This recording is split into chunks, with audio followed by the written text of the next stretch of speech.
Hello everyone, আজকে ভাবলাম যে একটা তোমাদের সাথে এখন শীতের সময় সবারই স্কিনটা একটু ডার্ক হয়ে যায়। তো এই সময় একটা নতুন ধরনের হোম রেমেডি যেভাবে তোমাদের স্কিনটাকে একটু ব্রাইট করতে পারবে এবং স্ক্রাবিংয়ের মাধ্যমে স্কিনে যেসব ট্যানগুলো থাকে সেগুলো রিমুভ করতে পারে, তার জন্য আমরা প্রথমে নিয়ে নিলাম চালের গুঁড়ো আমাদের, তারপরে নিলাম হানি। চালের গুঁড়ো আমাদের স্ক্রাবিংয়ের কাজ করবে, হানি আমাদের স্কিনটাকে গ্লো করবে, আর নিলাম টক দই বা ইয়োগার্ট আমাদের কি করবে, স্কিনটাকে গ্লো করতে সাহায্য করবে বা ফর্সা করতে সাহায্য করবে, স্কিনে যেসব কালো দাগ থাকে সেটাকে দূর করতে সাহায্য করবে।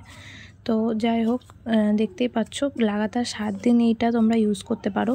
তোমাদের কাছে যদি হানি না থাকে তাহলে শুধু যদি চালের গুঁড়োই থাকে, চালের গুঁড়ো এখন হচ্ছে তোমাদের বাড়িতে অ্যাভেলেবেল থাকতেই পারে, কেননা চালের গুঁড়ো এখন শীতকাল সবার বাড়িতেই হয়তো পিঠলিটা হয়।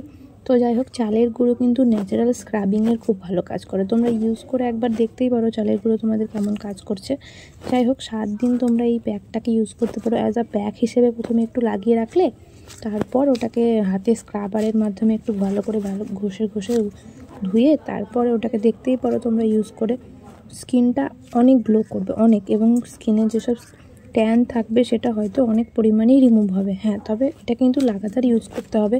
তুমি একদিন ইউজ করলে তারপরে মনে করলে যে না আর করবো না, তাহলে কিন্তু এটা কখনোই রেজাল্ট দেবে না। ন্যাচারাল জিনিস, আর হানি তো কিন্তু সত্যিই গ্লো আনে স্কিনে। তোমরা এটা ইউজ করেও দেখতে পারো এবং হানি খেতেও পারো, খাওয়াও খুব ভালো, এবং টক দইও তোমরা কিন্তু খেতে পারো। তো যাই হোক, স্কিনটা সত্যিই কিন্তু অনেক গ্লো করছে আগের থেকে, এবং স্কিনটা কিন্তু সত্যিই অনেক সফট হয়ে গেছে। তো আমার ভিডিওটা ভালো লাগলে like, comment, share and subscribe করে দিও। Thank you.